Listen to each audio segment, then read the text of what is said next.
Bien, bonjour mesdames, messieurs, bonjour à toutes et à tous. Merci d'être là nombreuses et nombreux, ayant sacrifié à votre brunch dominical pour venir nous écouter de bon matin, discuter avec trois invités des ZAD, des ronds-points, des méga-bassines et donc des nouveaux lieux de la mobilisation sociale et de la contestation politique. Je vais avoir le plaisir d'animer cette rencontre. Donc Michel Dussault, je suis géographe à l'ENS de Lyon et nous allons pouvoir faire discuter trois personnes qui, à des titres divers et différents, ont abordé ces questions. Donc tout d'abord Louise Bolache, qui est juste à mes côtés, que je présenterai tout à l'heure, qui est sociologue, mais aussi un peu géographe d'ailleurs, qui a travaillé beaucoup sur ces questions, notamment à l'occasion d'une thèse qui s'appelle Mobilisation écologiste dans et contre le Grand Paris, on en parlera tout à l'heure. Ensuite Philippe Descola, qui est professeur émérite au Collège de France, anthropologue, que l'on connaît bien au FIG et que vous avez peut-être pu déjà écouter hier lors de son grand entretien. Et puis, tout au bout, là-bas, Étienne Walker, qui est géographe, qui est maître de conférence à l'Université de Caen et qui a également beaucoup travaillé sur les questions d'engagement, même si ses premiers travaux étaient plutôt centrés sur des questions de conflictualité autour du bruit urbain, notamment à Nantes et à Rennes, mais qui depuis quelque temps a investi cette question de l'engagement à travers une démarche qui s'intitule justement Penser l'engagement comme objet de recherche, en tout cas comme objet de recherche géographique en ce qui le concerne. Donc nous allons essayer de faire le tour de ce point qui est très important, puisqu'il n'est pas douteux que depuis quelques années, on constate la multiplication des conflits locaux, des engagements locaux qui pratiquement toujours naissent d'une contestation d'un projet d'aménagement ou d'une contestation d'une opération de grande ampleur. Hein. Ça peut être un projet d'aménagement relativement ponctuel, mais ça peut être aussi une opération de grande ampleur. Et dans le monde entier, hein, il faut y insister, ce n'est pas simplement quelque chose qu'on observe en France ou en Europe, mais vraiment dans le monde entier.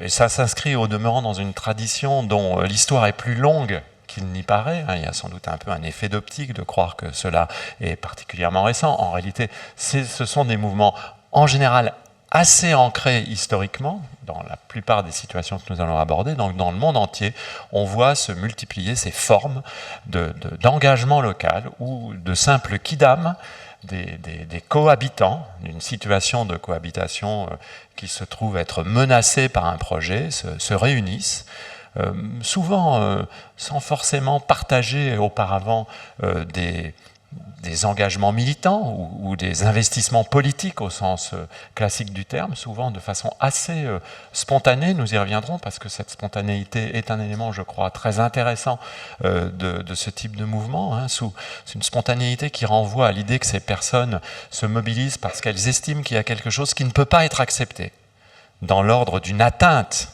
à une forme d'habitation. Et on voit des personnes de types très différents, d'origines sociales très différentes, d'idéologies très différentes, de milieux extrêmement différents, de cultures très différentes, se mobiliser. J'insiste beaucoup sur cette différence parce qu'il y a une manière de caricaturer ces mouvements qui tend justement à homogénéiser les personnes qui s'investissent et donc à les déconsidérer en disant bon, c'est qu'une bande de gauchistes qui, comme toujours, se mobilisent contre le progrès du capitalisme. Ça serait un peu simple de dire les choses comme ça, et c'est même tout à fait erroné. Et c'est donc ces mouvements-là qui aujourd'hui prennent de plus en plus d'importance, qu'ils se rallient d'ailleurs à des contestations mondiales, comme la contestation contre ce qu'on appelle les grands projets inutiles et imposés, dont on parlera sans doute, ou qu'ils se mobilisent sur la base de projets beaucoup plus circonscrits, beaucoup plus locaux. Il y a là une actualité de cet engagement géographique et qui pratiquement toujours est couplé à la question de l'urgence à agir, hein, la question de l'urgence d'agir dans une situation de stress, de crise. Donc voilà, c'est l'objet de ce matin, essayer de réfléchir à ça, et les géographes, les ethnologues, les anthropologues, les philosophes, les sociologues, les politistes, les juristes, sont très nombreux aujourd'hui à investir ces terrains de recherche, d'où l'intérêt d'y consacrer la table ronde de ce matin.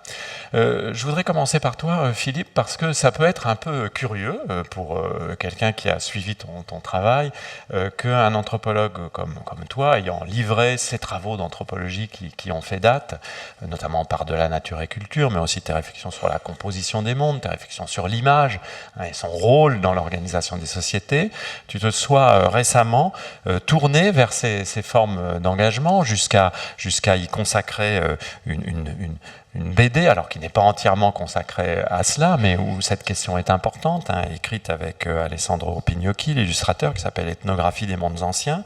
Et puis, juste... À venir, oui, à venir, pourquoi ancien? Quel lapsus! Quel lapsus terrible. Je suis percé à jour. Donc, Ethnographie des mondes à venir, qui ne seront donc pas les mondes anciens, il faudrait en sortir au contraire, et puis un film aussi qui s'appelle Composer les mondes, un film d'Elisa Lévy que vous avez peut-être vu, certaines et certains d'entre vous, dans lesquels la ZAD de Notre-Dame-des-Landes en particulier occupe une place tout à fait essentielle, et ce film retrace aussi ta rencontre et ton travail sur place avec les zadistes. Et cet intérêt a même pu être reproché dans une certaine mesure, y compris politiquement. On a dit, mais que vient faire un anthropologue comme Philippe Descola? Mais que ne s'occupe-t-il pas de ces hachoirs? Pourquoi s'intéresse-t-il à cela? Et tu as eu justement toujours une grande volonté de relier cet intérêt à ton travail d'anthropologue, et notamment dans un entretien qui avait fait date dans Le Monde du 26 septembre 2022, tu disais que les lieux alternatifs expérimentaient une cosmopolitique inédite. Donc tu as toujours voulu finalement relier ces engagements locaux à cette réflexion que tu mènes sur les cosmos, sur les cosmopolitiques, et à la réflexion que tu mènes sur l'anthropocène et le changement global depuis quelques années. Est-ce que tu pourrais nous expliquer un peu cette démarche ? Merci Michel, bonjour à toutes, bonjour à tous. Mon intérêt pour les territoires alternatifs et pour la ZAD de Notre-Dame-des-Landes en particulier n'est pas un intérêt de chercheur au sens immédiat, c'est-à-dire que je n'ai pas fait d'enquête à Notre-Dame-des-Landes, c'est un intérêt de citoyen.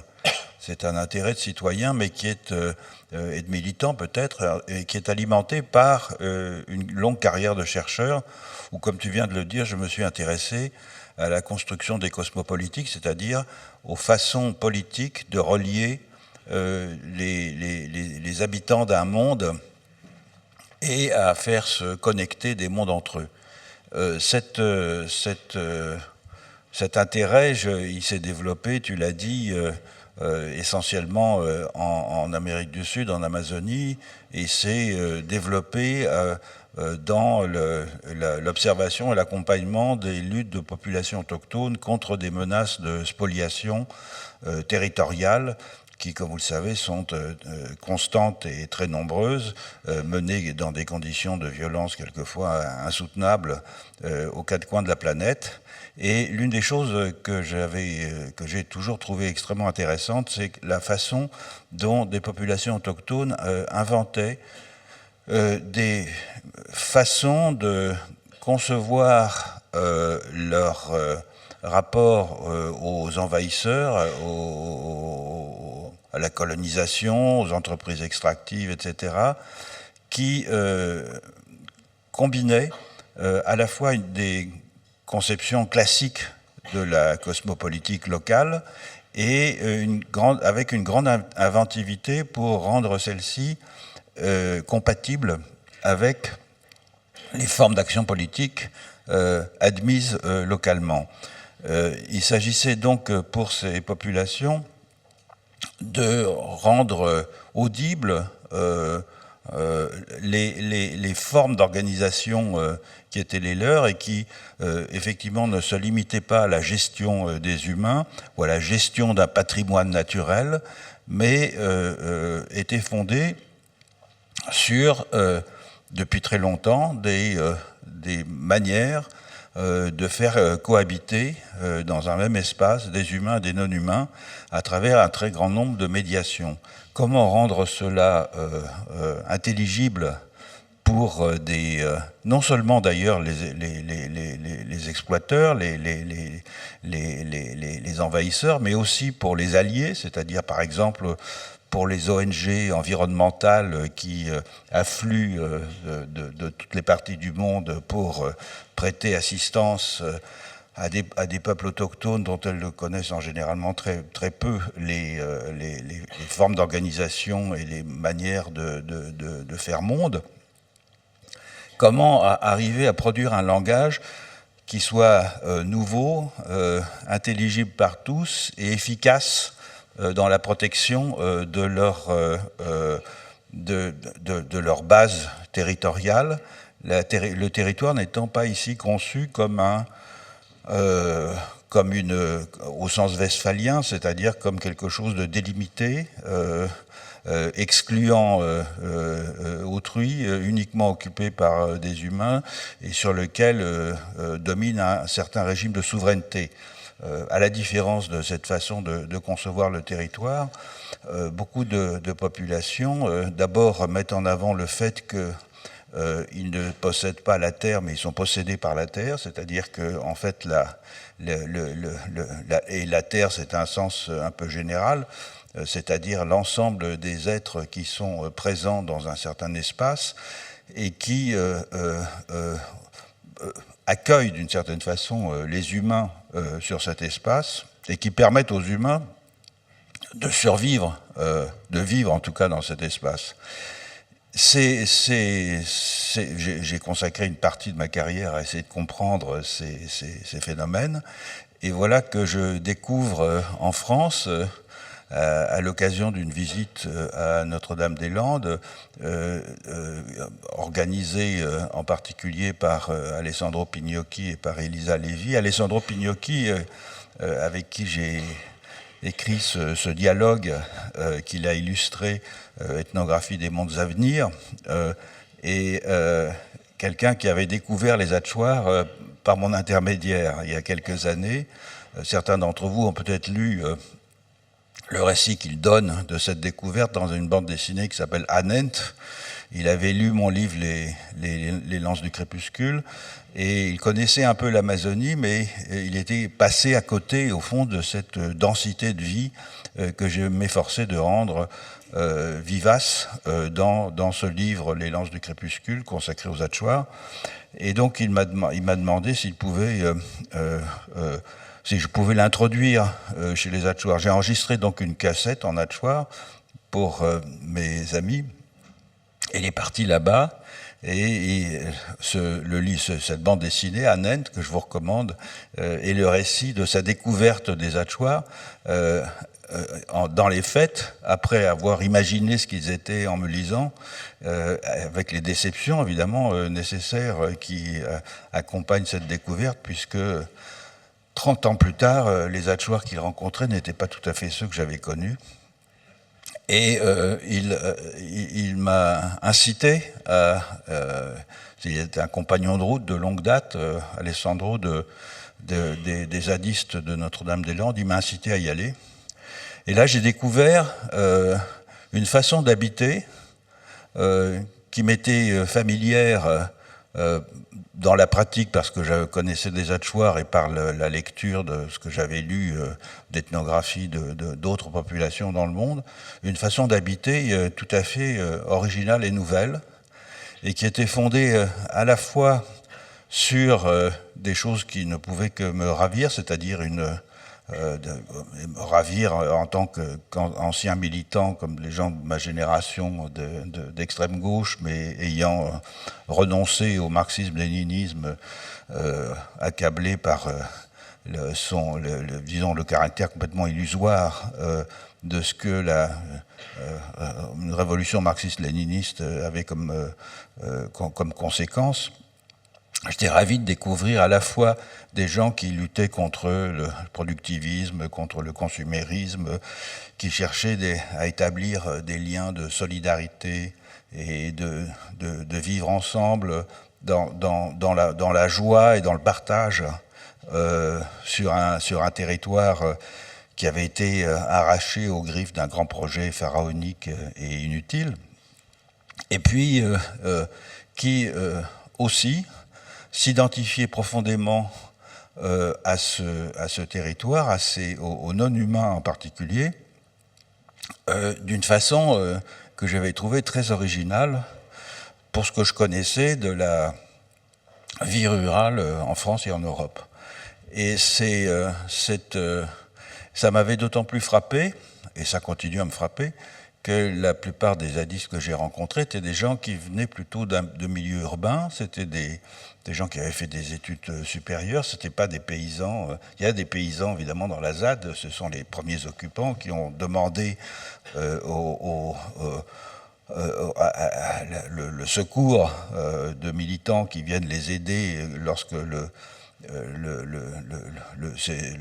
processus d'expropriation a commencé, mais ces gens qui sont venus par après, qui sont restés, sont généralement des urbains, beaucoup qui viennent du milieu des squats urbains, et donc on pouvait penser qu'ils n'avaient pas l'expérience d'une identification profonde avec des zones humides, avec des tritons, avec des prairies oligotrophes, avec le bocage, avec des rotations de cultures entre le sarrasin et puis ensuite la pâture des moutons et des vaches, etc., et qui s'y sont formés et qui ont tissé des liens très très profonds avec ce lieu qui m'ont encore une fois rappelé les liens que beaucoup d'autres populations autochtones dans le monde ont développés avec les lieux. Mais ce qui est intéressant dans le cas présent, c'est que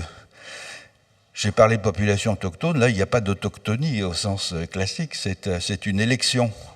C'est donc un rapport électif avec un lieu qui se développe et qui va à l'encontre, au fond, de la conception réactionnaire du rapport à la terre, comme la petite patrie à laquelle on s'identifie parce qu'on y est né, parce que personne d'autre ne paraît être en mesure de comprendre la profondeur du lien charnel qui existe entre ce territoire et les hommes, à la différence de cette vision, disons, classique, réactionnaire du lien au sol.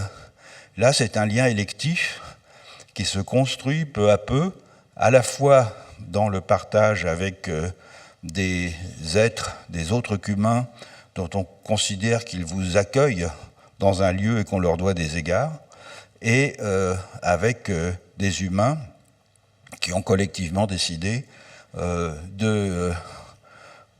d'habiter un lieu de façon différente. Et ça, j'ai trouvé que c'était plein d'espoir dans un monde où domine le mercantilisme, la marchandisation des rapports entre humains, le règne du fric et de l'accumulation, et qui méritait d'être mieux connu, parce que lorsque j'entendais, au fond, autour de moi, ou à travers les nouvelles, les remarques sur des endroits comme Notre-Dame-des-Landes, c'était soit « Ah, mais c'est fini, Notre-Dame-des-Landes ». Oui, bien sûr, c'est fini parce qu'ils ont gagné. Mais c'est pas fini pour autant. Au contraire, c'est la période la plus fascinante qui commence maintenant. C'est comment ces gens-là qui ont gagné vont réussir à construire une vie commune. Et c'est une expérience politique très originale, très nouvelle, que je compare souvent à la Commune de Paris, par son originalité politique, qui démarre maintenant. Les autres remarques qui ne viennent pas de mon entourage proche, mais qui viennent assez souvent des médias, c'est une bande, comme tu le disais tout à l'heure, d'anards, de punk à chiens, donc des gens sans aucun intérêt, qui sont des parasites de la société, etc. Et c'est bien évidemment le contraire absolu. Non seulement ce n'est pas des parasites de la société, mais au contraire, ce sont des gens qui nous montrent une voie pour sortir à la fois de la catastrophe à laquelle nous sommes confrontés avec la dévastation de la planète que le capitalisme a rendu possible, et qui trace des voies de solidarité aussi entre ces expériences, parce qu'il n'y a pas que la ZAD de Notre-Dame-des-Landes, il y a d'autres ZAD en France, il n'y a pas que des ZAD d'ailleurs, il y a aussi, notamment lors de des manifestations des Gilets jaunes, il y a eu des formes de jonction très très intéressantes entre les zadistes et les Gilets jaunes, et puis il y a une solidarité internationale.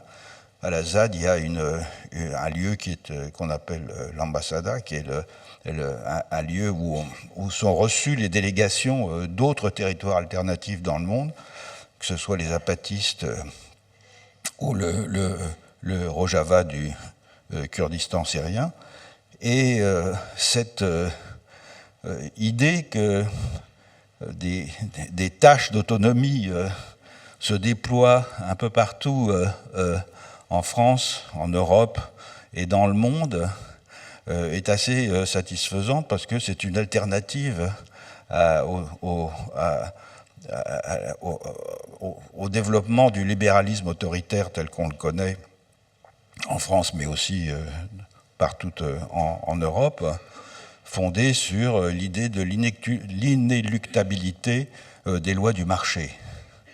Et de ce point de vue-là, c'est une démonstration in vivo du fait que il y a une alternative à cette inéluctabilité. Donc voilà un peu les raisons qui m'ont conduit à m'intéresser comme citoyen et attaché autant que faire se peut de défendre des territoires autonomes de ce type lorsqu'ils sont menacés par l'État. Et je pense que la menace, cette menace-là, c'est-à-dire la volonté systématique de l'État de contrer toutes ces formes d'autonomie, indique bien qu'il y a pour le libéralisme autoritaire, dans ces territoires autonomes, un exemple dangereux qu'il s'agit de réduire.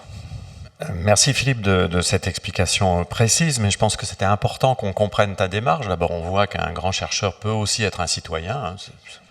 Finalement, ça n'est jamais mal de le rappeler et être mu par des émotions citoyennes, parce qu'il y a aussi quelque chose, je sais, qui t'a profondément ému dans ce que tu as découvert dans la ZAD. Et encore une fois, il faut éviter de taire ce genre de motivation, hein. Et puis d'avoir placé quelques enjeux. Finalement, ta critique du territoire est un peu l'équivalent dans l'ordre territorial de la critique que tu as faite de la conception européenne de la nature, hein. En fait, on a l'habitude de considérer que le territoire, c'est nécessairement ce que tu as défini, un territoire borné, autochtone, etc. Mais en fait, c'est une convention européenne qui n'est absolument pas usitée partout dans le monde. Donc, il faut se réapproprier la variété possible et envisageable des modes de conception des territoires humains dans la relation avec les non-humains. Donc ça, c'est le deuxième point sur lequel tu insistes, et c'est ça que signifie cosmopolitique, hein. C'est-à-dire c'est le fait que les non-humains ou les autres humains cohabitent avec nous, donc ils doivent faire partie des géopolitiques que nous mettons en œuvre, autrement on ne saurait s'en sortir. Et ça, je crois que c'est peut-être la grande nouveauté des années qui viennent de s'écouler depuis le début du siècle, hein, c'est d'avoir complètement légitimé la prise en compte des non-humains dans nos réflexions sur les territoires et les territorialités.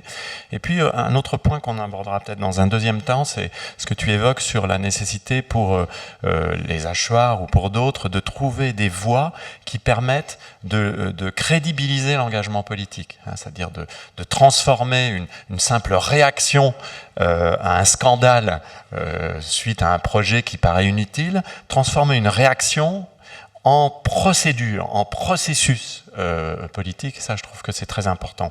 Louise Bolla, justement, peut-être déjà on va un peu parler de ça. Quand vous avez travaillé sur les mobilisations dans et contre le Grand Paris, surtout, vous avez notamment centré votre travail sur 3 cas, Gonesse, Romainville et La Courneuve, c'est-à-dire des cas qui étaient emblématiques de quelque chose qu'on n'avait pas au départ très bien étudié, c'est-à-dire le fait que ce grand projet du Grand Paris, hein, de cette métropole métropole, cette mégapole mondiale qui devait s'imposer dans le concert des mégapoles mondiales, avait suscité beaucoup de réactions, beaucoup de critiques, notamment aux marges, dans des espaces qui étaient relativement encore vides de construction lourde, encore que ça ne soit pas si simple que ça, et vous avez analysé de façon très minutieuse, en ethnographe, géographe, la façon dont ces mobilisations se construisaient, et vous avez en particulier beaucoup attaché d'importance à l'utilisation aussi du droit, et de l'argument juridique pour pouvoir justement mener à bien ces contestations. Et j'avais envie de vous faire plutôt réagir sur le cas qui, alors très égoïstement, moi, me passionne le plus, qui est le cas de Gonesse, parce que je trouve que c'était un cas tout à fait intéressant, mais vous pouvez parler également des autres. Pouvez-vous nous préciser un peu justement les types de mobilisation que vous avez pu étudier autour du Grand Paris ? Oui, merci beaucoup. Alors oui, effectivement, j'ai étudié 3 mobilisations, mais c'est quand même une thèse qui était centrée plutôt sur la lutte de Gonesse. Donc c'est une lutte qui était chapeautée, entre guillemets, par un collectif qui s'appelait le CPTG, le collectif pour le Triangle de Gonesse, qui est toujours une association active, mais qui agrégeait autour d'elle ou sous elle, selon le contexte, tout un tas d'autres organisations. Donc, le cas de cette lutte est assez complexe parce qu'il s'étale sur bientôt plus d'une quinzaine d'années, en fait.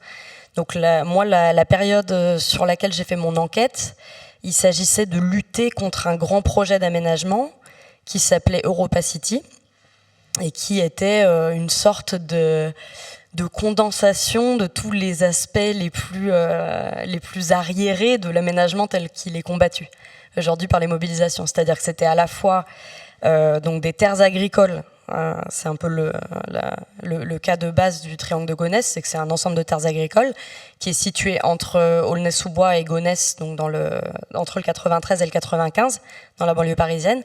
Et c'est une zone agricole qui est grignotée petit à petit par différents projets, par son nord, par son sud. Et donc le projet Europa City était un grand projet de commerce et de loisirs qui contenait à la fois plus de 500 commerces, énormément d'hôtellerie, une sorte de parc d'attractions géant, ainsi qu'une ZAC de bureaux. Donc en fait c'était une sorte d'agrégat de tout un tas d'aspects différents. Et c'est un projet qui a été abandonné à la fin 2021. Donc c'est une victoire du collectif d'avoir fait reculer là-dessus l'État. Et cependant, leur lutte étant basée sur contre l'artificialisation des sols, en fait, de manière générale, c'est une lutte qui se poursuit puisque il y a encore un parc de bureaux qui est d'actualité. Et surtout une gare du Grand Paris Express qui est contenue donc dans le grand projet de réseau du nouveau métro automatique.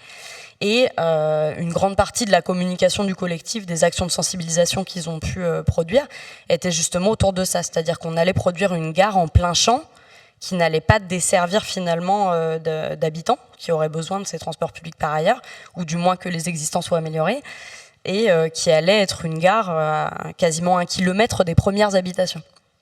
Voilà. Et donc cette gare est toujours d'actualité. Et là, on est sur une phase où il y aurait une extension du marché de Rungis qui serait installé sur le triangle de Gonesse. Et les recours juridiques, effectivement, que vous avez soulignés, continuent de se dérouler avec des renvois à chaque fois en cour d'appel, voire au Conseil d'État.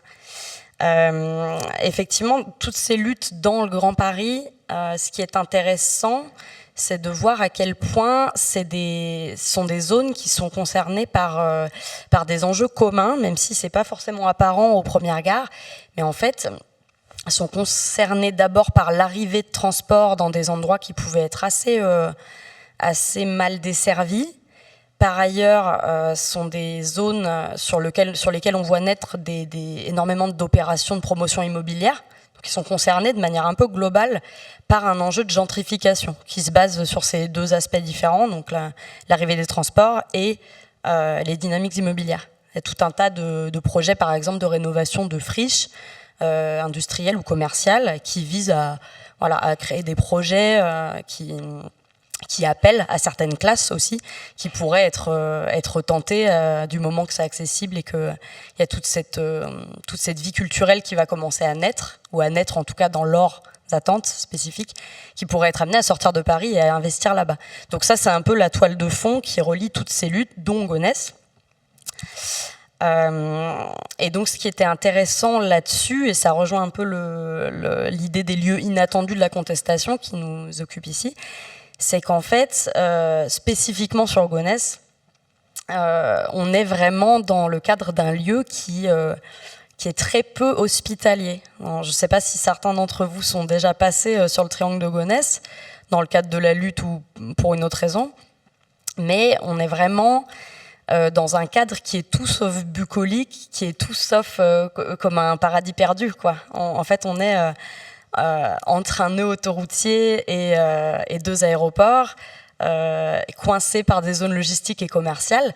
En fait, on a vraiment l'impression de se trouver, même dans le cadre de l'enquête, pour l'enquêteur, l'enquêtrice, on se trouve un peu dans les coulisses de la mondialisation, en fait. C'est vraiment des lieux qui, pour le vécu matériel, sensoriel, à l'échelle humaine, à l'échelle de la marche, par exemple, c'est des lieux qui n'existent pas. Pas réellement. C'est des lieux qui sont pensés pour les flux, en fait. Et donc, c'est vrai que c'est peut-être un peu moins fréquent de trouver des luttes de défense du territoire face à des projets qui défendent la terre dans des lieux comme ça. Et donc, tout le travail des militants, moi, c'est ce que j'ai étudié aussi, c'est de produire, en fait, des récits qui vont permettre de contrer cette vision des aménageurs, donc en l'occurrence de l'État, d'un certain nombre de collectivités locales, d'acteurs privés aussi. C'est un projet qui était porté par Auchan à la base. Tout le travail des militants, c'est de produire des récits qui vont permettre de contrer cette idée comme quoi à cet endroit, il n'y a rien. En fait, il n'y a rien, sous-entendu, c'est disponible, sous-entendu, c'est disponible pour construire et pour produire. Et en fait, les militants vont mettre en jeu tout un tas de modes d'action pour essayer de montrer qu'à cet endroit-là, il n'y a pas rien. Ce sont aussi des territoires, bien qu'ils soient pollués, bien qu'ils soient encerclés. C'est un endroit, par exemple, où on entend le bruit d'un avion toutes les 5 minutes. C'est des bruits assez importants. Il y a énormément de vent. C'est pas forcément très joli. Et c'est vrai que tout ce travail-là, c'est de faire naître un peu des mythes, des nouveaux récits, des mythes symboliques qui vont permettre de revaloriser cet endroit-là. Et le Triangle de Gonesse, par exemple, le collectif avait axé ses mythes sur l'histoire agricole de la France, l'histoire agricole de l'Île-de-France en particulier, avec cette sorte de zone qui forme un grenier à céréales et qui avait été une des raisons à l'époque de l'implantation de la capitale à cet endroit-là. Donc l'idée, c'était de refaire exister cette histoire-là et de ne pas seulement se baser sur la production et de resensorialiser en quelque sorte ce lieu, notamment en faisant, pour les militants ou pour les visiteurs, pour les badauds, en faisant toucher par exemple certains aspects, l'herbe par exemple, de sentir son humidité, de se servir de ça, de cette sensorialité pour expliquer à quel point c'était important d'avoir ces terres profondes pour le refroidissement dans les périodes de canicule. Chercher les fleurs, rechercher les orchidées, parler des espèces de la faune présentes à cet endroit-là. Tout un tas en fait de manières de rematérialiser cet endroit comme étant un vrai endroit à défendre comme tous les autres. Oui, c'est très important ce que vous dites. J'avais travaillé il y a quelques années sur la contestation du Val de Suse et de la ZAD de Notre-Dame-des-Landes avant l'abandon du projet pour un livre qui s'appelait Hyperlieu.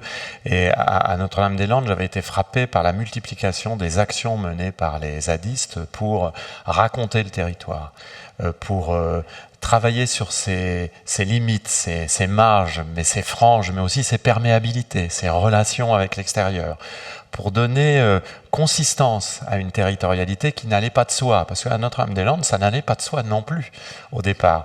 Et ce que vous dites est important, parce que Gonesse, en plus, l'espace agricole de Gonesse, c'est de la grande culture céréalière, c'est pas complètement bucolique non plus, voilà.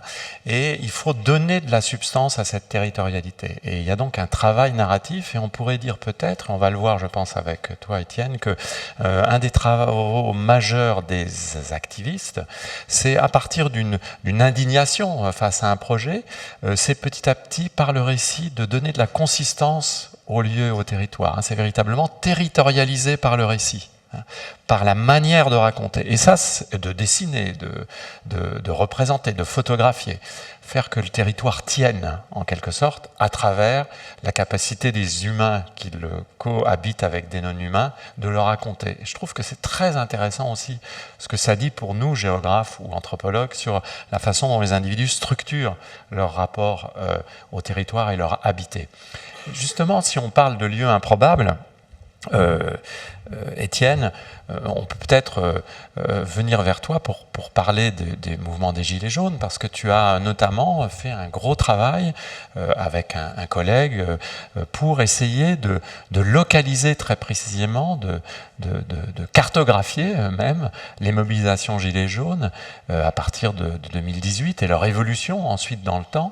Et finalement, quand on travaille sur les Gilets jaunes, en tout cas au début de la mobilisation, quand cette mobilisation s'emplace sur les ronds-points ou autour des ronds-points périurbains, nous voilà bien devant une mobilisation qui part de lieux improbables, qui part de lieux qui sont justement considérés comme des non-lieux, considérés comme tout à fait en dehors des localités qu'on peut considérer, qu'on peut traiter comme des localités qui pourraient finalement être légitimement situées au cœur d'une contestation. Et donc tu as travaillé justement sur cette façon dont ces lieux, petit à petit, prenaient de la consistance. Est-ce que tu peux effectivement nous retracer ton analyse de cette géographicité des Gilets jaunes ? Bonjour, merci Michel. Peut-être revenir juste 2 minutes sur comment finalement j'ai été amené à travailler sur les Gilets jaunes et comment je me suis positionné, parce que vous avez dit tous les deux des choses très intéressantes. Et le fait d'assumer en fait peut-être une double position scientifique et citoyenne, même si citoyen peut renvoyer à bien des choses, bien des courants politiques, des idéologies. Alors moi effectivement je m'étais, tu l'as dit Michel, intéressé à la dimension spatiale de l'action collective sur d'autres sujets. Donc il y avait une curiosité scientifique pour ce mouvement, puisque voilà, le 17 novembre 2018, même si ça remonte à quelques semaines et quelques mois en fait avant, en germe, sur les réseaux sociaux, peut-être on en reparlera aussi, la manière dont tout ça fait tache d'huile ou pas. Et comment et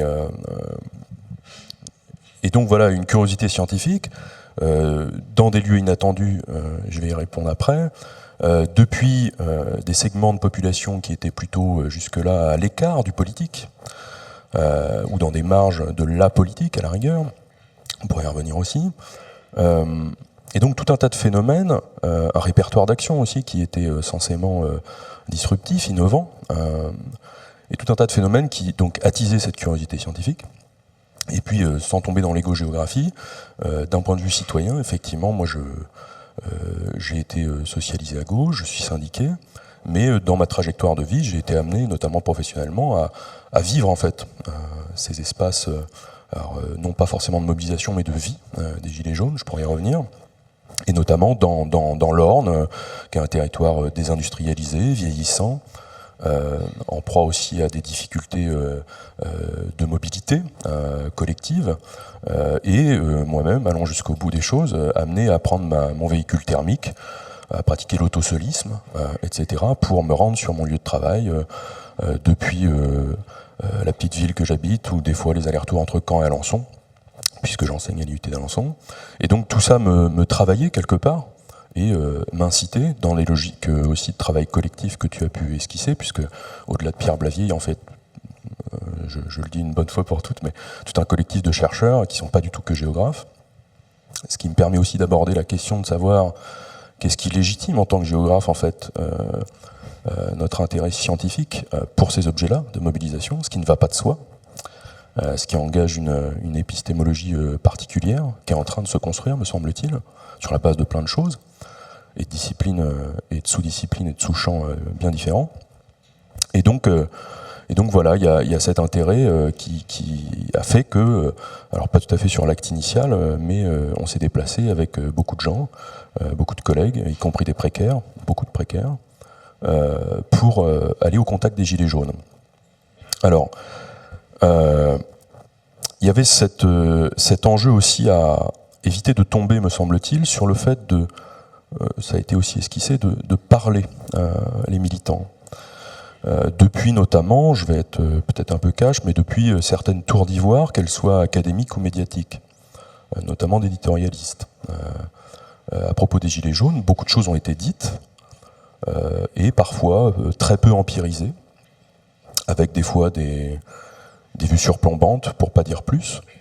Et donc, ma position de scientifique, mais aussi de militant, m'a incité à revenir au contact de ces engagés, alors forcément à les objectiver un petit peu du fait de la position scientifique, mais à respecter leur subjectivité et à tenter d'en rendre compte le plus fidèlement possible, notamment avec cette empirie. Alors, du coup, je reviens sur ta question, Michel. Effectivement, les Gilets jaunes, ça a été, j'apprends rien à personne, j'imagine, suite à un appel passé sur les réseaux sociaux, suite à une pétition qui avait aggloméré tout un tas de personnes, des centaines de milliers de personnes en fait, au cours de l'été 2018, contre la TICPE, contre le passage aux 80 km/h sur les... Alors la TICPE, pardon, l'augmentation des taxes sur le carburant, le passage aux 80 km/h. On peut citer aussi le durcissement du contrôle technique automobile, on peut citer aussi l'augmentation du nombre de radars routiers. En bref, il y avait un énorme enjeu de contraintes mobilitaires.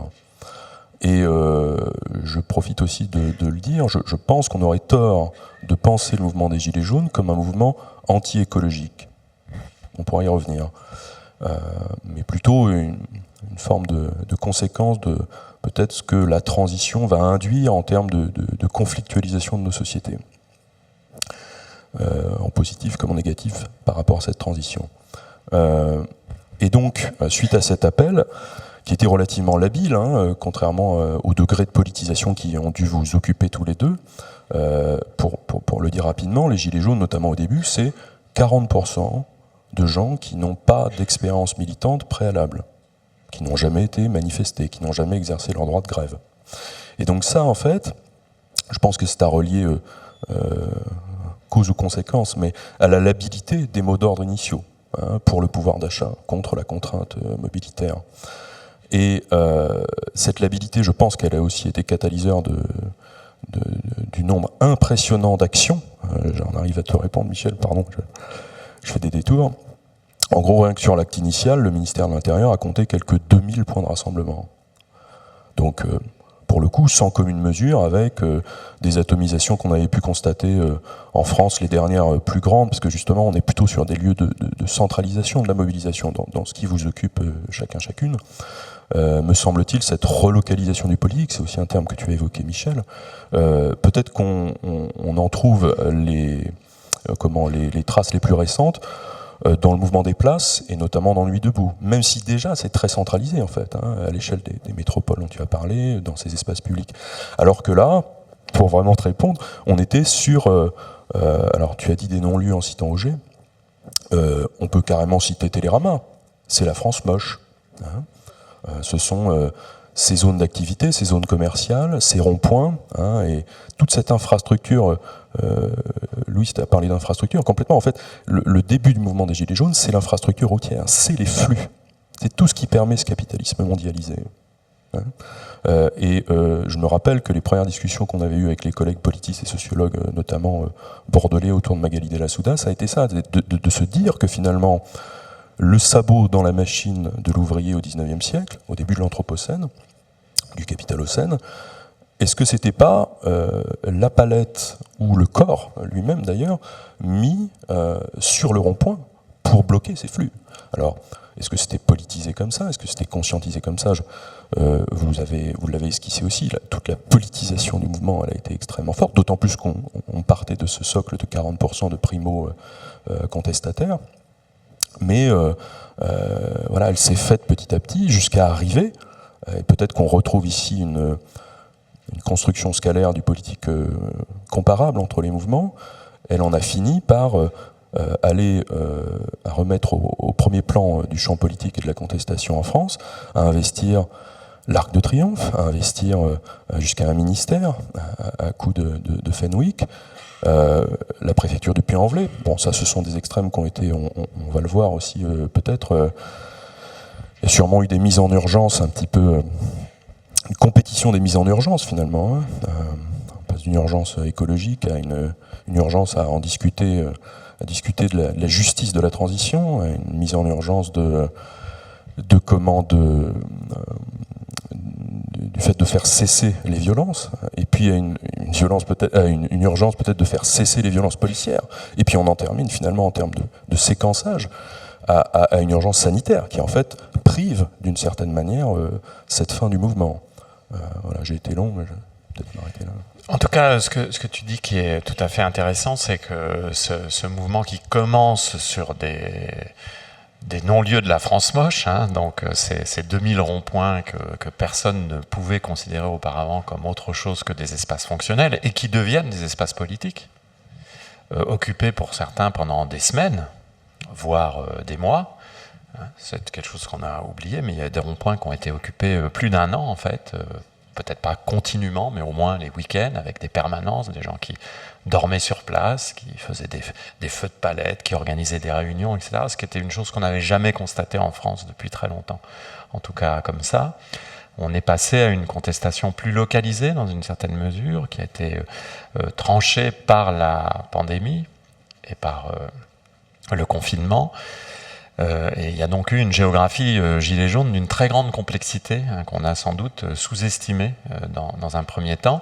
Et à la différence de ce qu'on a vu auparavant, c'est effectivement une géographie qui part de nulle part, si je voulais caricaturer un peu, alors que dans le cas de Notre-Dame-des-Landes ou de Gonesse, ça part véritablement d'un diagnostic local.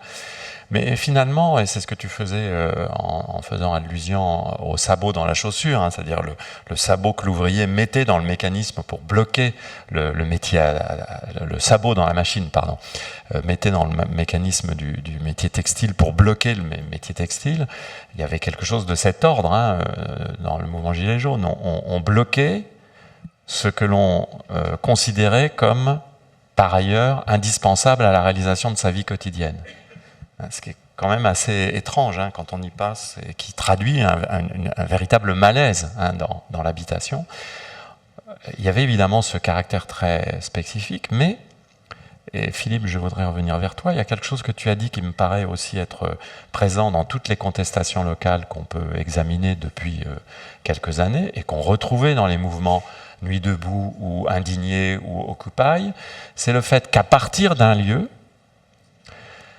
dans une expérimentation politique particulière, on adressait aussi des messages politiques permettant d'aborder la crise globale de l'habitabilité du monde et la critique globale d'un système qui menait dans le mur, en quelque sorte. Et ça aussi, je crois, Philippe, que tu peux dire que c'était extrêmement présent, et ça reste extrêmement présent à Notre-Dame-des-Landes. C'est peut-être aussi comme ça qu'en tant qu'anthropologue, tu as pu relier cette expérience à ta réflexion sur l'anthropocène et les nouvelles cosmopolitiques. Oui, je pense que tu l'as bien pointé, c'est la grande nouveauté de ces mouvements par rapport à des mouvements politiques plus classiques, notamment d'extrême gauche. J'ai évoqué tout à l'heure le marxisme-léninisme, qui était fondé sur une internationalisation mythique des solidarités ouvrières, mais complètement délocalisée ailleurs qu'au siège du Comintern, d'une certaine façon. Et ce qui est très très nouveau dans ces mouvements, c'est des enracinements soit dans des lieux qui s'y prêtent, soit dans des lieux qui, comme vous l'avez indiqué, ne s'y prêtent pas parce qu'ils sont à la périphérie de l'existence. Et c'est peut-être parce qu'ils sont à la périphérie de l'existence qu'on souhaite les rendre plus visibles d'une certaine façon, parce que c'est là qu'on passe, c'est là qu'au fond on passe une grande partie de sa vie dans ces endroits où on gère des flux. Mais Philippe, juste ne penses-tu pas que, c'est une question qui s'adresse à vous trois, d'ailleurs vous pourriez y répondre ensuite, que beaucoup de ces lieux de contestation sont considérés au départ comme des lieux périphériques, c'est-à-dire comme des lieux qui, dans une certaine mesure, sont en marge de ce sur quoi on porte classiquement l'intérêt, et donc des lieux où on peut tout faire. C'est le cas de Gonesse, hein, personne n'y s'y intéresse, donc on va pouvoir y mettre tout ce qu'on a envie d'y mettre, et tout le monde s'en foutra. Il y a quand même souvent cette idée d'une périphéricité. Peut-être Philippe, et puis Louise réagira là-dessus. Alors, oui, c'est vrai d'une certaine façon. Quand on arrive pour la première fois à Notre-Dame-des-Landes, on est un peu surpris parce qu'on imagine un territoire, comme je le disais tout à l'heure, de type westphalien, alors qu'en réalité, c'est 2 sections de route qui englobent un territoire. Il est très difficile de s'y repérer au départ, sauf à emprunter des chemins de traverse qui relient des lieux de vie et qui dessinent un maillage, mais qui n'est pas visible immédiatement. On traverse la ZAD de Notre-Dame-des-Landes en voiture sans se rendre compte. Bon, il y a des signes, évidemment. À une époque, il y avait des barrages, mais on peut très bien ne pas se rendre compte qu'on traverse un lieu collectif qui est chargé d'une histoire très, très, très importante.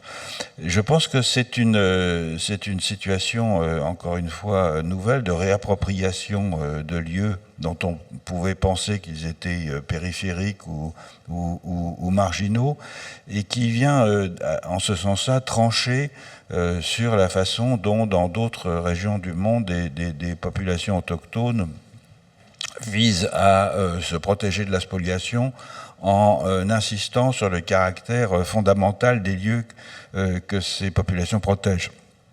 Je pense aux luttes contre le développement des mines à ciel ouvert dans les Andes, par exemple, qui ont comme caractéristique, par rapport aux mines anciennes, c'est-à-dire il y a des mines dans les Andes depuis bien avant la présence européenne, mais c'était des mines qui étaient des tunnels forés avec des pics et qui supposaient qu'on s'enfonce sous la terre et qu'on ait à négocier avec des esprits quelquefois peu sympathiques à qui il fallait faire des offrandes, etc. Donc il y avait tout un rapport de négociation compliqué avec le monde chtonien qui disparaît avec les grandes mines par décapage, qui détruisent au fond des éléments du relief qui pour les autochtones sont absolument fondamentaux. Ce sont des montagnes, ce sont des divinités.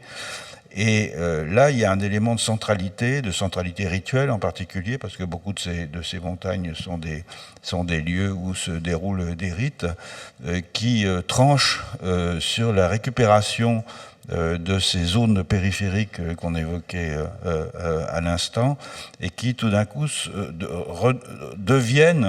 redeviennent peut-être, ou en tout cas deviennent de façon manifeste, des lieux importants de concentration de la volonté collective ou de la volonté générale. Et c'est un phénomène, je pense, qui est assez nouveau. Et des lieux à partir desquels on peut porter une sorte de critique cosmologique presque vers les lieux centraux, voilà, où s'établit le pouvoir, la gestion des affaires, les palais de la République, etc. Oui, parce que quand même, ce qui est frappant, c'est que face à l'urgence d'agir devant les problèmes économiques, sociaux, environnementaux, démocratiques que nous connaissons, à partir de ces lieux, on envoie un message, je vais caricaturer bien sûr, qui est aussi celui qui consiste à dire un autre monde est possible. D'autres mondes sont possibles, peut-être même pas un autre monde, peut-être pas le singulier, mais d'autres mondes, d'autres manières de vivre et d'habiter sont possibles. Et on retrouve ça finalement aussi à Gonesse, ou ailleurs. Et peut-être pour Louise reprendre sur ces questions périphériques, vous en avez déjà parlé, mais aussi pour aller un peu plus loin, moi j'ai été très frappé de votre insistance justement sur l'utilisation de l'outil juridique, c'est-à-dire le fait que beaucoup de ces militants, dans tous les cas qu'on aborde ici, et ça c'est une constante à l'échelle mondiale, beaucoup de ces militants, en s'engageant, se forment, acquièrent des compétences, développent des expertises et cherchent des outils, j'allais dire presque les outils de l'ennemi en quelque sorte, pour pouvoir donner de la consistance à leurs revendications et avoir une chance d'aboutir. Et en particulier, utilisent les outils du droit en allant éventuellement faire appel à des alliés juridiques qui peuvent leur permettre d'importer la rigueur procédurale nécessaire pour pouvoir contester un grand groupe immobilier, l'État, la région Île-de-France ou que sais-je. Et ça, je trouve que c'est important et vous avez vraiment consacré une réflexion sur ce que vous appelez la manière de concrétiser le bien commun dans le droit, hein, c'est-à-dire comment le droit était véritablement, finalement, engagé puissamment dans ce genre de mouvement, très, très à rebours de l'idée qu'on a d'un joyeux folklore bordélique où les gens ne savent pas ce qu'ils font, en gros. Oui, en effet. Juste un point avant de répondre sur la question du rôle de l'aspect périphérique. C'est évident que dans ces luttes, particulièrement en grande banlieue, c'est parce que c'est périphérique qu'on peut se permettre de faire des projets d'aménagement d'une certaine ampleur, évidemment, c'est vrai. Et d'ailleurs, il y avait des militants, notamment du côté du 93 à la Courneuve, qui souvent parlaient du fait que s'il avait été question de réaménager le jardin des plantes ou les jardins du Luxembourg, on n'aurait pas eu des procédures d'une telle opacité. Donc en fait, ça s'articulait aussi avec une critique d'une absence de démocratie en fait locale, de ne pas inclure certains habitants dans le processus de réflexion, surtout sur des lieux dont on considérait qu'ils étaient disponibles, parce que finalement, c'est des habitants qui ressentaient qu'ils comptaient moins finalement dans leur poids. Et d'ailleurs, ça s'articule avec tout un tas de revendications sur la justice spatiale, les travaux sur la justice spatiale qui montraient aussi que il y avait un certain nombre de nuisances qui étaient concentrées dans ces territoires-là. Dans le 93, par exemple, c'était le cas des data centers, des centres de traitement de la donnée qui sont très polluants sur différents aspects. Et effectivement, les militants avaient l'impression que du moment que parfois on était bien d'accord pour investir sur le territoire, mais c'était toujours pour des projets qui ne les concernaient pas et qui visaient à attirer soit d'autres catégories sociales pour habiter, soit pour voyager des touristes internationaux, comme c'était le cas dans le cas d'EuropaCity. Juste pour répondre sur ce point.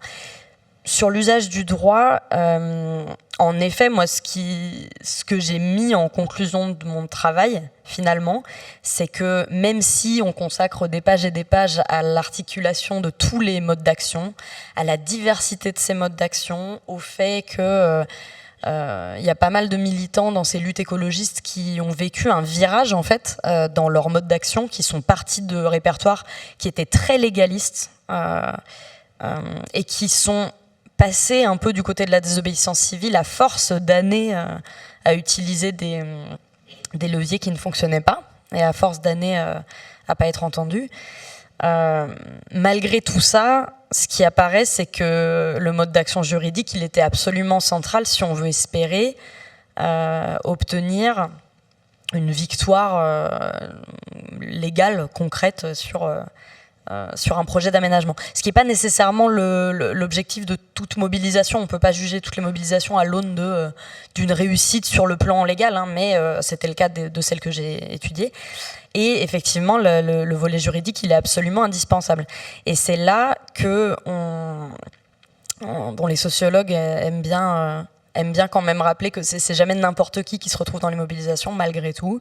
Et donc, typiquement sur les mobilisations écologistes que j'ai enquêtées et que d'autres ont enquêtées également, ce sont quand même pas de simples kidam, malgré tout. Ou en tout cas, s'il y en a, et s'il y a des personnes qui se retrouvent là, effectivement, de bouche à oreille, le plus proche possible du par hasard, on va dire, eh ben, c'est pas ceux-là qui vont gérer certains volets de la lutte, et notamment le volet juridique. C'est ce que je montre un peu dans ma thèse, ce que j'essaye de montrer, c'est que ce volet juridique et un autre volet un peu de lutte qui consiste à faire l'intermédiaire avec le pouvoir politique, à parler aux élus locaux, à les inviter des soutiens dans des assemblées, dans des conférences, dans des tables rondes par exemple. Et ben ces rôles-là dans la lutte, ils sont encore assez différenciés socialement. C'est pas forcément n'importe qui va le faire. C'est des personnes qui ont quand même des capitaux culturels, et notamment sur la compréhension du juridique. Le droit, c'est tout un univers, en fait. Hein.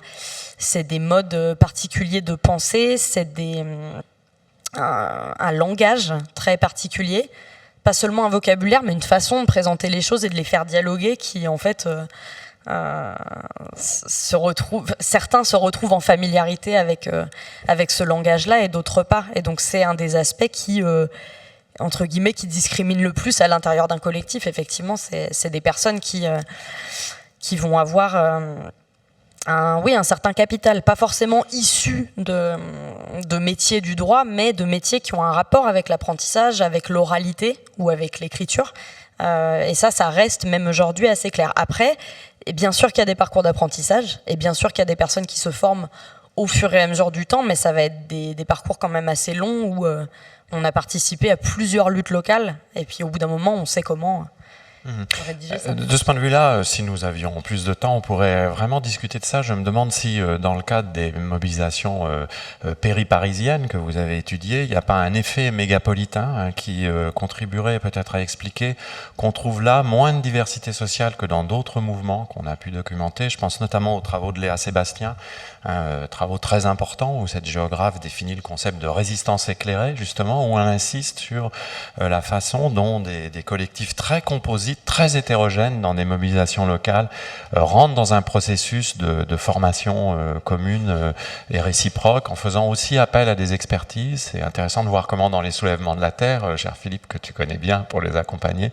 il y a aussi finalement une variété sociale qui n'est pas complètement négligeable, là aussi avec des circulations d'expertise, des échanges d'expertise. Et alors là, pour le coup, Étienne, dans le cadre des Gilets jaunes, tu l'as dit, mais je crois que c'est peut-être important de le redire, il y avait quelque chose d'assez neuf dans les mobilisations locales qu'on pouvait étudier, en dehors du fait qu'elles partaient de ces lieux équivoques, c'est que, tu l'as dit, beaucoup de ces personnes avaient des profils sociaux qui étaient assez éloignés des catégories qu'on a classiquement l'habitude de voir engagées. Et au passage, je rappelle que Étienne, qui a fait partie du comité scientifique du FIG 2023, a écrit le texte « Urgence écologique, sociale ou démocratique à propos de la crise des Gilets jaunes » dans le petit livre « Les géographes face à l'urgence », publié pour le FIG, à l'occasion du FIG, donc par CNRS Éditions, et que vous retrouvez au Salon du Livre pour le prix modique de 13 €. Voilà, il y aura une dédicace, Thibaut Sardy et Florian dédicaceront à 11 h, je crois, au Salon du Livre. Donc c'est dit. Étienne, revenons à nos moutons et à nos personnes engagées dans le conflit. Merci pour la promotion, Michel. Je voudrais revenir quand même sur peut-être ce que moi j'identifie comme une différence entre le mouvement des Gilets jaunes et peut-être les mobilisations. Je pense qu'il y a une espèce de continuum entre les mobilisations écologistes et altermondialistes de ce point de vue-là. C'est-à-dire que d'un côté, pour moi, il y a ce qu'Anne-Laure Pailloux et Fabrice Ripoll appellent un alignement scalaire. C'est-à-dire que c'est à l'occasion d'un projet qui est emblématique des mécanismes de prédateurs dont vous avez parlé, je ne reviens pas dessus. Il y a un projet. Et du coup, on s'en empare symboliquement, comme tu l'as dit, Michel, pour contester tout ce qu'il y a derrière.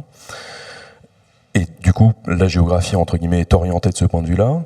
À la différence où le mouvement des Gilets jaunes, on est a priori sur une mesure, une politique publique azonale, qui est la contraction de la possibilité d'être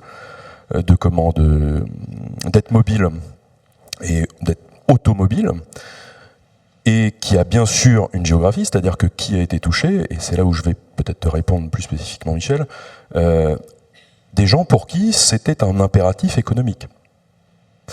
Et ce qu'on a pu documenter avec l'enquête collective dont j'ai parlé tout à l'heure, c'est qu'on a une très forte surreprésentation, par exemple, de petits actifs, de classes populaires stabilisées quand même, ou de classes moyennes précarisées, de chauffeurs routiers, par exemple. On a parlé de la logistique tout à l'heure. Alors côté masculin, tout ça est très genré, mais de chauffeurs, de salariés, du petit artisanat, du BTP aussi, dont la géographie est elle-même assez périphérique. D'ambulanciers, enfin des gens qui... Et alors côté féminin, tu as raison, effectivement, beaucoup de travailleuses du Caire, très mobiles. Et du coup, quelque part, je voudrais revenir quand même sur le fait de la labellisation sur non-lieu. Évidemment que structurellement, ces périphéries, alors attention, pas tomber sur l'idée de la France périphérique, c'est pas mon cas du tout, mais en tout cas, ce qui va être éloigné des dynamiques métropolitaines, de l'accumulation capitalistique, qui se retrouve à la fois du point de vue de l'emploi, des équipements publics aussi, parce qu'il y a un gros truc des Gilets jaunes sur la désertification des équipements, ou la raréfaction, voilà, des petits commerces de proximité, etc. Eh bien, là où je vois non pas un alignement scalaire, c'est-à-dire en gros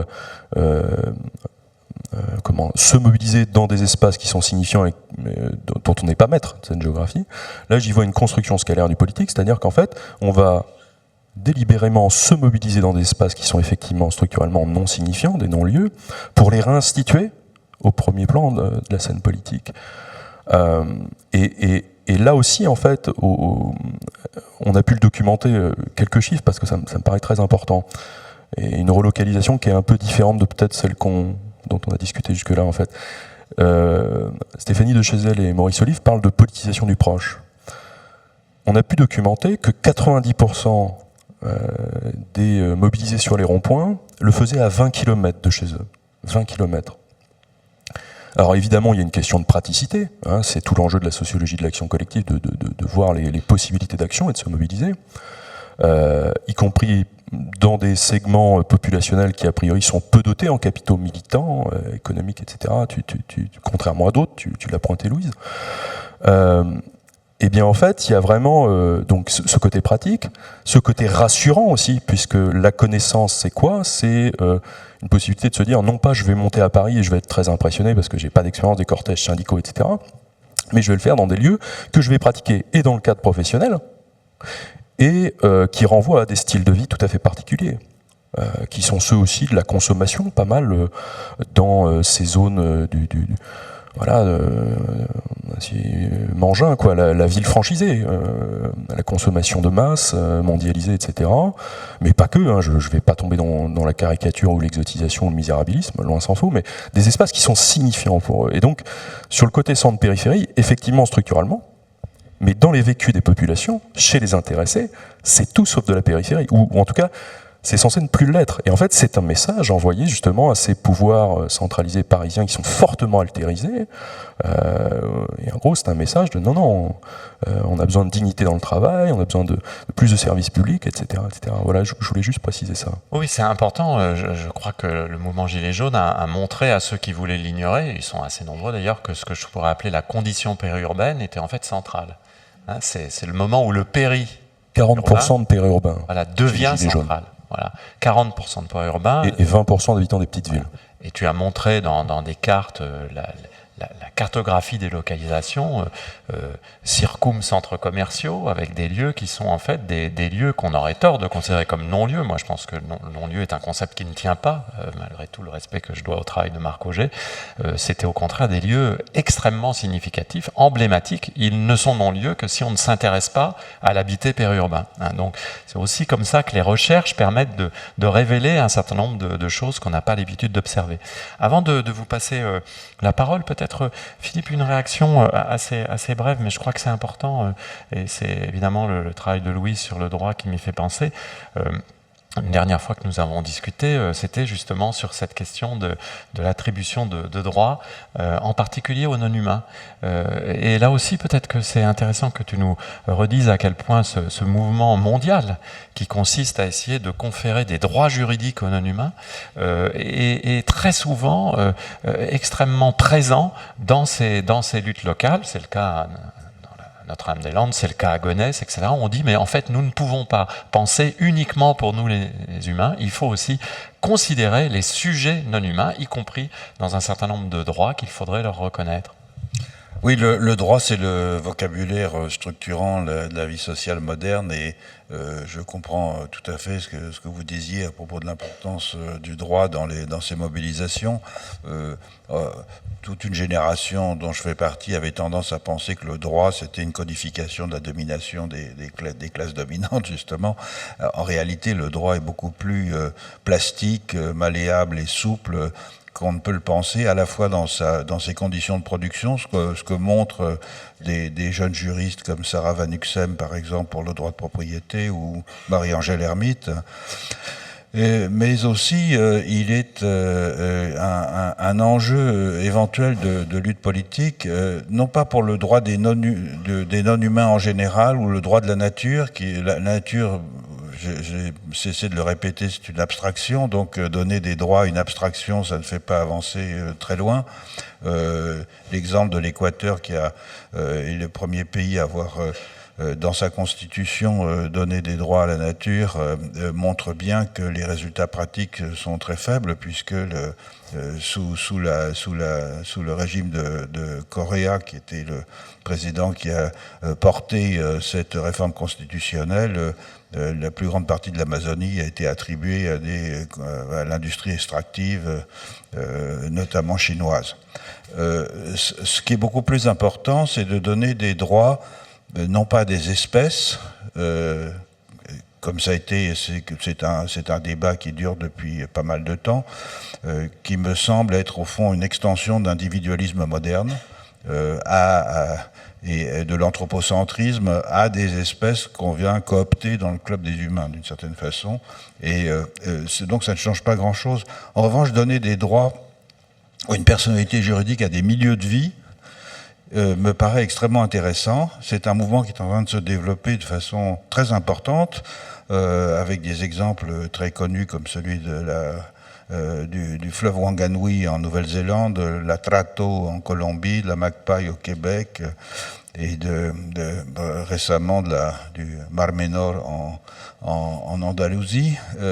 Pourquoi c'est intéressant? Parce que ça vient substituer un processus d'appropriation qui, depuis la fin du XVIIe siècle, en particulier dans la philosophie politique, met l'accent sur la capacité des humains à être propriétaires d'eux-mêmes, et étant propriétaires d'eux-mêmes, à s'engager dans des transactions économiques et à être pleinement citoyens. Donc l'appropriation va toujours de l'individu ou d'un ensemble d'individus vers les non-humains. Dans le cas d'une personnalité juridique conférée à un milieu de vie, c'est l'inverse qui pourrait se produire. Ça ne se produit pas encore, parce que je ne sens pas qu'il y ait encore de conflit d'appropriation. Mais si c'était le cas, ça pourrait être conçu de cette façon-là. Et évidemment, c'est une révolution profonde, parce que ça renverse le sens de l'appropriation depuis les non-humains vers les humains. Et ça vient confirmer, au fond, des déclarations que les anthropologues consignent depuis un siècle, ça ou là, autour de la planète, de gens qui disent nous ne possédons pas la Terre, c'est la Terre qui nous possède. C'est une formule qu'on trouve répétée ad nauseam dans les ethnographies, et qui a été évidemment invalidée par l'expansion coloniale et par la transformation du régime de propriété et de souveraineté sur la terre. Et donc ça, c'est quelque chose d'intéressant, et qui, en plus, c'est la possibilité de mouvements collectifs, de mobilisation pour obtenir un résultat. C'est pas quelque chose qu'on va attendre le bec ouvert. Et c'est le cas, c'est les Maoris qui ont obtenu pour la rivière Wanganui du Parlement néo-zélandais la personnalité juridique de la Wanganui. Ce sont les Inuits qui, au Québec, ont obtenu la personnalité juridique de la Magpie, etc., etc. Donc c'est aussi un élément de mobilisation collective extrêmement intéressant.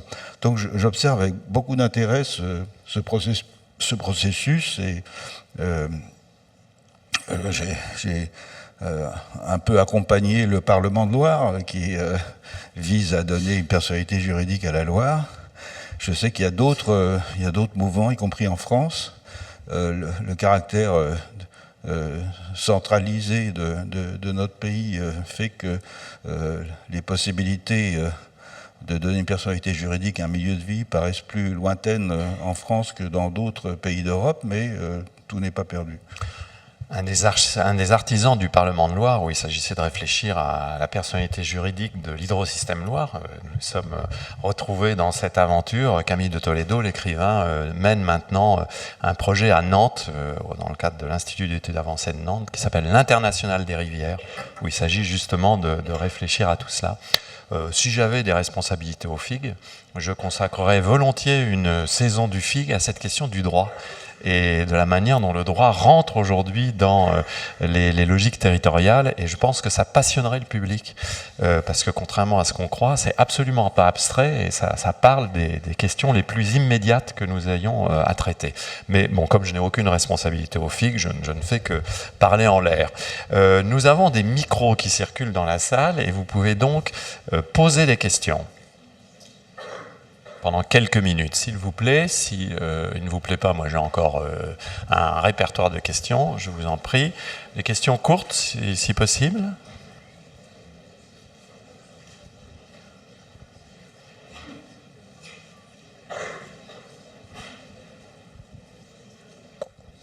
Oui, bonjour, merci. Oui. Juste une question effectivement très courte. Je ne vous vois pas. Ah, voilà. Bonjour, madame. Oui. Bonjour.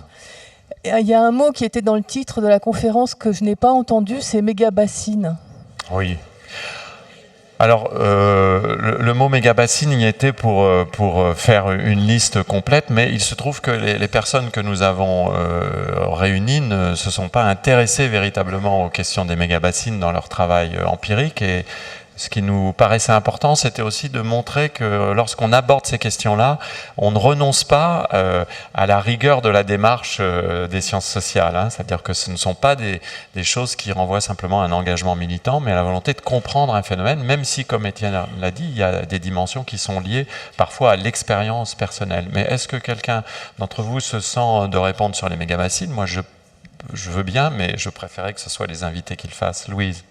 Juste pour dire un mot, c'est un sujet qui nous intéresse tous, toutes les personnes qui travaillent sur les mobilisations plutôt écologistes, mais c'est vrai que c'est peut-être un peu frustrant, mais dans le temps de la recherche, le temps des sciences sociales notamment, qui nécessitent une enquête empirique pour pouvoir récolter des matériaux, si on veut pas se retrouver dans une situation à commenter les gilets jaunes pendant que ça se passe, typiquement ce qui s'était passé avant qu'il y ait des enquêtes collectives là-dessus, eh ben, il faut encore attendre un peu. Dans ce type de cadre, en tout cas, c'est vrai qu'il y a des enquêtes qui sont en train d'être faites, mais c'est une actualité qui est presque encore un peu trop proche pour nous. Si on peut la commenter. Mais... Ce qui est certain, c'est que Philippe, toi, tu t'es impliqué auprès des soulèvements de la Terre en particulier, dont vous savez qu'ils ont été dissous, en tout cas le gouvernement a proposé la dissolution, même si c'est aujourd'hui au Conseil d'État, tranché par le Conseil d'État. Mais toi, tu t'es engagé en faveur des soulèvements de la Terre, donc tu peux dire peut-être un mot sur les méga-bassines. J'étais un des requérants dans l'action du Conseil d'État, et le décret a été examiné en référé liberté, et la légitimité du décret a été annulée. Donc le Conseil d'État va se prononcer au fond dans quelques mois, mais c'est déjà une bonne nouvelle. Ça veut dire qu'il y a un excès de pouvoir et une mauvaise formulation juridique de la dissolution des soulèvements de la Terre. Ce que je voudrais dire simplement sur les méga-bassines, c'est que c'est un des derniers épisodes et les plus visibles d'un processus d'accaparement des communs qui a commencé il y a longtemps en Europe avec les enclosures en Angleterre, c'est-à-dire avec l'accaparement par des propriétaires individuels ou des collectivités locales de terres communales, et qui a contribué à l'accumulation primitive du capital en Europe. Et le cas de l'eau est absolument manifeste de ce processus qui continue et qui est encouragé, même si dans le cas des méga-bassines, plusieurs d'entre elles ont été déclarées illégales. Il n'empêche que l'État mobilise ses forces pour empêcher des militants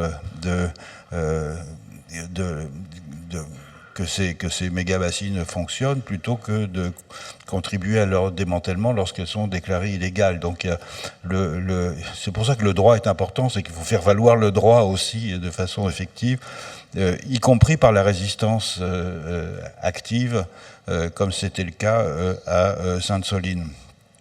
Le mouvement des soulèvements de la Terre est un mouvement intéressant parce qu'il est né en effet de l'initiative de quelques zadistes de Notre-Dame-des-Landes, et il a pour ambition de lutter contre à la fois l'appropriation des communs, l'accaparement des communs, contre la bétonisation des sols agricoles, le cas de Gonesse, avec quelquefois des contradictions intéressantes. J'avais signé la pétition contre Ropacity et je me suis aperçu qu'à côté de mon nom, il y avait celui de la présidente de la FNSEA aussi. Donc, il y a des alliances étonnantes vis-à-vis de cette utilisation des terres agricoles.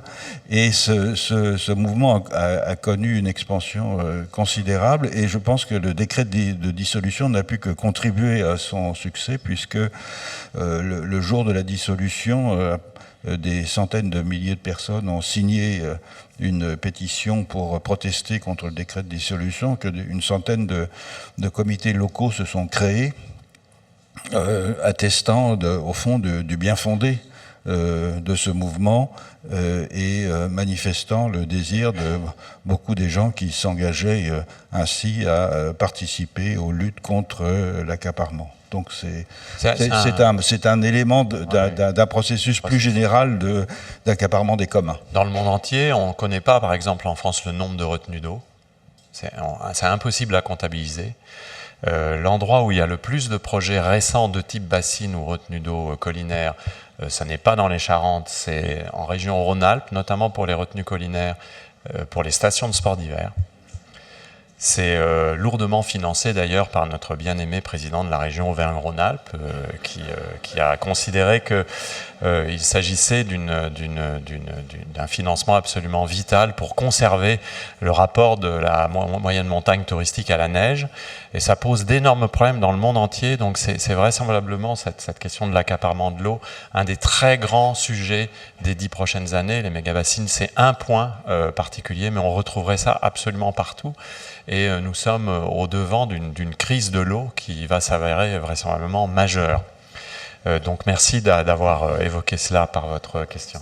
Et qui a commencé cet été dans beaucoup d'endroits et depuis très longtemps en Californie, dans les États du Sud-Ouest américain. Si certains d'entre vous s'intéressent à ça, regardez ce qui est arrivé au système de gestion de l'eau du Colorado depuis 20 ans. C'est absolument effrayant. Une autre question ? Oui, par ici. Merci d'abord pour cette table ronde. J'habite dans le sud Tarn, dans l'agglomération Castres-Mazamet, et actuellement nous sommes confrontés donc à la construction de l'autoroute A69 qui va relier donc Castres à Mazamet. C'est une autoroute qui est essentiellement voulue par les élus locaux, c'est sûr, mais également par les laboratoires Pierre Fabre, laboratoires Pierre Fabre, qui sont qui est le principal employeur du sud du Tarn. Au mois d'avril, vous avez vos collègues géographes de l'université Champollion d'Albi qui ont publié une tribune montrant leur opposition à ce projet A69. C'est une autoroute qui s'arrêtera aux portes de Castres et qui ne sera pas connectée avec d'autres autoroutes. Alors la réaction des élus locaux, mais également des élus économiques, c'était de dire: de toute façon, ces gens-là, ce sont des géographes, ce ne sont pas des scientifiques, et ils n'ont pas de leçons à nous donner. Voilà.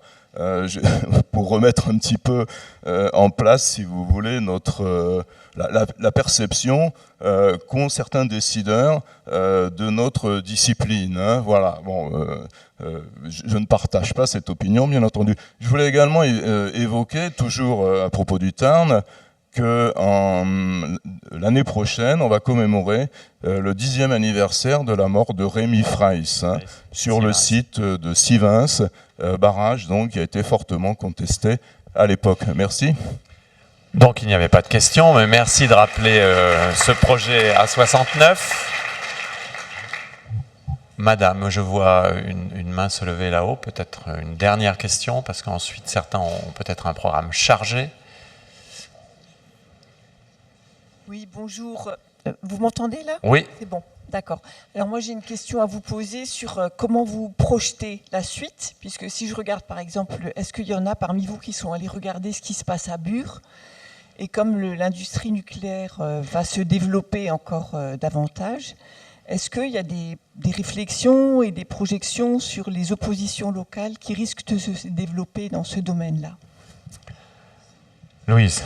Alors, moi, je ne travaille pas personnellement sur Bure, mais j'ai un de mes collègues assez proches qui a beaucoup écrit là-dessus et qui est assez impliqué. Donc, éventuellement, vous pouvez venir me voir et je peux vous donner son contact si ça vous intéresse d'avoir des informations plus précises.